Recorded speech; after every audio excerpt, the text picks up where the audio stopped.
Welcome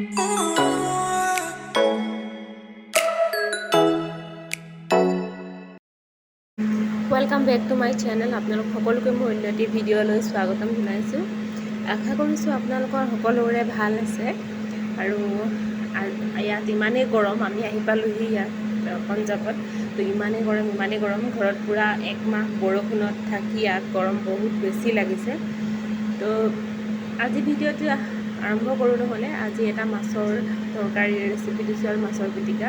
তো ভিডিঅ'টো শেষলৈকে চাব আৰু মই ভিডিঅ'টো শেষত উল্লেখ কৰিম যে আজিকালি বৰ্তমান ৰাজধানীত কি সা সুবিধা দিছে। তো ভিডিঅ'টো শেষলৈকে চাই থাকিব। ধন্যবাদ।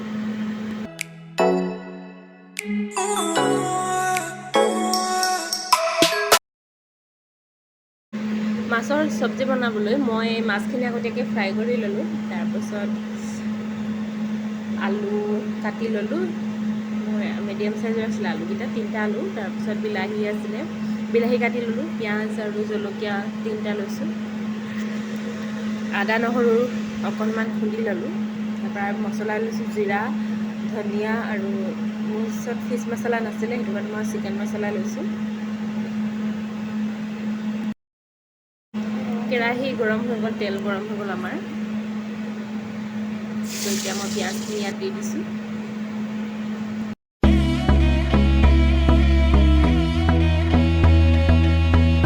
দি দিছোঁ হালধি।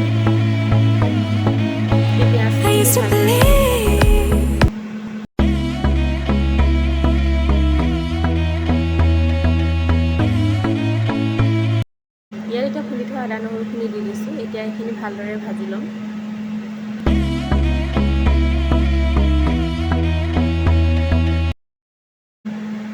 এইখিনি এতিয়া ভালদৰে ভজা হৈ গৈছে। এতিয়া মই দি দিছোঁ ইয়াত আলুখিনি। এতিয়া আলুখিনি অলপমান ঢাকন দি সিজাম আৰু অলপমান ভাজিবলৈ দিম, ভালকৈ ভাজ খাবলৈ।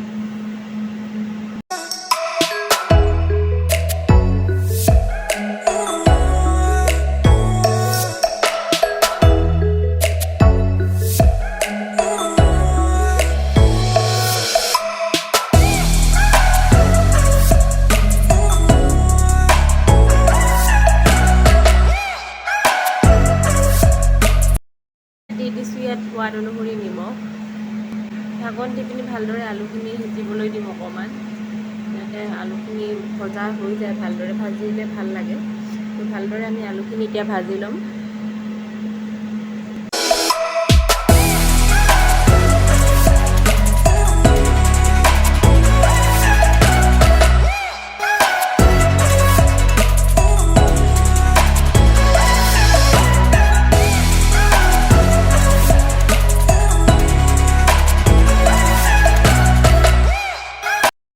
আমাৰ এতিয়া আলুখিনি ভজা হৈ গৈছে। এতিয়া আমি বিলাহীখিনি দি দিছোঁ।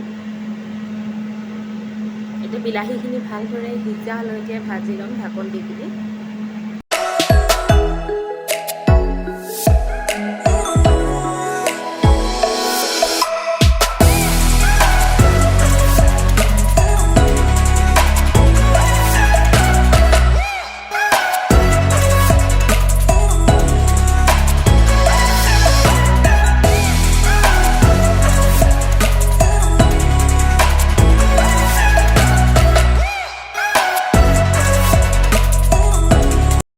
আমাৰ বিলাহীৰ পৰা গলি গ'ল আৰু মই এতিয়া মছলাখিনি এড কৰি দিলোঁ, কিন্তু ভিডিঅ'টো কি হ'ল স্কিপ হৈ থাকিলে।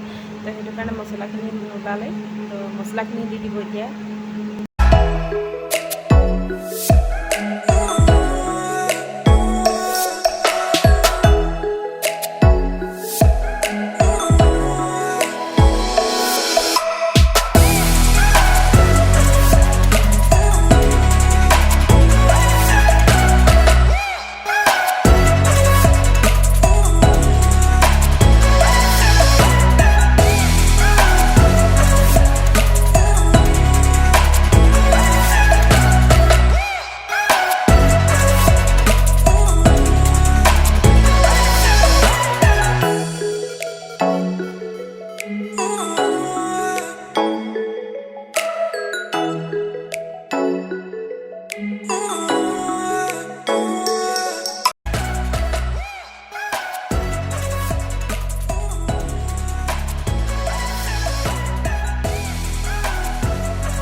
মাছৰ তৰকাৰী আমাৰ ৰেডি হৈ গ'ল।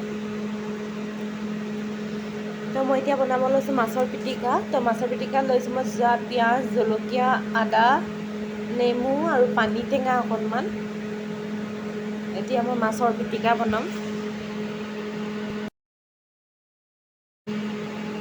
কাটি লোৱা নেমুটো ৰসেই নোলালে, সেইটো কাৰণে মই বেলেগ এটা নেমু কাটি ল'লোঁ পাছত। এইটো নেমু পেলাই দিবলগীয়া হ'ল অকণমান, বেলেগ এটা কাটি আনিলোঁ মই এতিয়া নেমু। টেঙা মাছ আৰু পানী টেঙা, পিঁয়াজ, জলকীয়া এনেকৈ পিটিকি খালে বৰ ভাল লাগে। কিন্তু টেঙা চেপিলে মিঠাতেল দিলে ভাল নালাগে পিটিকাত, সেইটো কাৰণে মই মিঠাতেলটো আনি লৈছিলোঁ যদিও নিদিলোঁ। মাছৰ পিটিকা এনেদৰে বনাই খাব, আৰু খাই কেনেকুৱা পালে এদিন জনাব, বহুত ভাল লাগে খাই।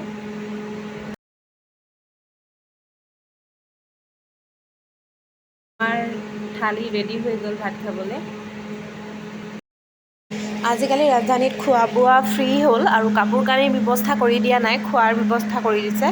আৰু আমি দিল্লীৰ পৰা হয়তো আমি নিজৰ পঞ্জাৱ আহিছোঁ, পঞ্জাৱলৈ আহোঁতে কিন্তু খোৱাৰ ফ্ৰী নাই, কিন্তু কাপোৰ কানিৰ ব্যৱস্থা আছে। মানে চবতে বেলেগ বেলেগ হেৰিয়ত বেলেগ বেলেগ ব্যৱস্থা কৰি দিছে। কিন্তু আমি লখিমপুৰৰ পৰা দিল্লীলৈ অহা যোনখন ৰাজধানী এক্সপ্ৰেছ আছে, তো ৰাজধানী আহোঁতে খোৱাৰ বোৱাৰ কোনো টেনশ্যন ল'বলৈ দৰকাৰ নাই। খোৱা বোৱাৰ ক্ষেত্ৰত বহুত সুবিধা কৰি দিছে, কিন্তু কাপোৰ কানিৰ একো ব্যৱস্থা কৰা নাই বৰ্তমান। এতিয়া পাছত কৰিব যদিও নাজানো, কিন্তু বৰ্তমান আমি আহিছোঁ যেতিয়া এইখিনিয়ে জানিছোঁ যে খোৱা বোৱাটো এতিয়া ফ্ৰী কৰি দিছে। তো সিমানখিনি আপোনালোকক জনাবলগীয়া আছিলে, আৰু ভিডিঅ'টো চাই কেনে পালে জনাব। আজিলৈ আহিছোঁ, ধন্যবাদ।